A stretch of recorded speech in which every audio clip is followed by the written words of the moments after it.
दर्पण में कोई अपना मुखड़ा देखता है, मेरा मुंह कितना सुंदर लगता है, ऐसा पाउडर लगाया और दर्पण में देखा। अब तो दर्पण तो पहले लोग जेबी में नहीं रखते थे, घर में देखते थे। अब तो मोबाइल दर्पण भी हो गया, मोबाइल घड़ी भी हो गई। अब मोबाइल में ही चेहरा देखते रहिए कि मेरा चेहरा कितना सुंदर लगता है। तो दर्पण देखा, दर्पण क्या करता है? दर्पण आपके स्वरूप को बताता है या और भी कुछ कहता है? दर्पण हमें सावधान करता है, दर्पण हमें अवस्था का बोध कराता है। दर्पण कहता है कि अभी तुम बच्चे हो, दर्पण कहता है कि तुम जवान हो गए, तो दर्पण कहता है कि तुम्हारी जवानी जा रही है, तुम बुढ़ापा में प्रवेश कर गए। दर्पण कहता है कि तेरे बाल पकने लगे, तेरी चमड़ी लटक गई, चमड़ी में झुर्रियां आ गई। अब जब बुढ़ापा आया तो जितना भी ऐसा पाउडर लगाओगे चमड़ी लगी रहेगी, वो भी चिकना नहीं होने वाला है। दर्पण सावधान करता है।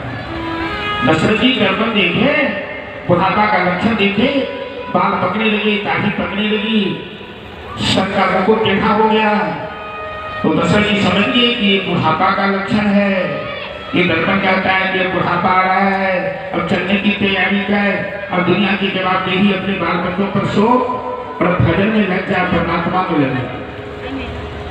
दर्पण क्या कहता है कि हो जाओ तैयार, घड़ी स्टेशन पर आती है, हो जाओ तैयार, घड़ी स्टेशन पर आती है, हो जाओ तैयार, गाड़ी स्टेशन पर आती है, हो जाओ तैयार, गाड़ी स्टेशन पर आती है।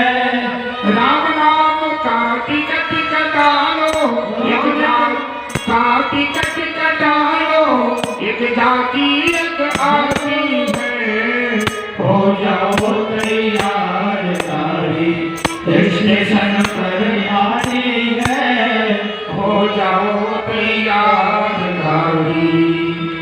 और क्या कहती है कि दांत टूटे तेरे केश पकेड़, चमड़ी लटकी जाती है, दांत टूटे तेरे केश पकेड़, चमड़ी लटकी जाती है, कमर तुम्हारी झुक कर देखो, सिंगल डांग बताती है, हो जाओ तैयार, गाड़ी स्टेशन पर आती है, हो जाओ तैयार, गाड़ी स्टेशन पर आती है।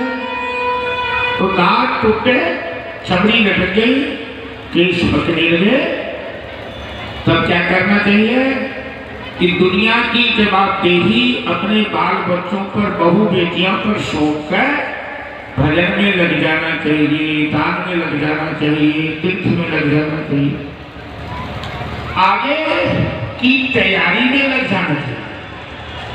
तो दशरथ जी ने सोचा कि बुढ़ापा आया, राम सभी प्रकार से योग्य है, अयोध्या की प्रजाओं की भी इच्छा है कि राम राजा बने, अयोध्या की प्रजा राम को राजा रूप में देखना चाहती है। तो मंत्रिमंडल में दशरथ जी ने प्रस्ताव रखा, मंत्रिमंडल में प्रस्ताव पारित हुआ और ये घोषणा हो गई कि राम का राज्याभिषेक हो।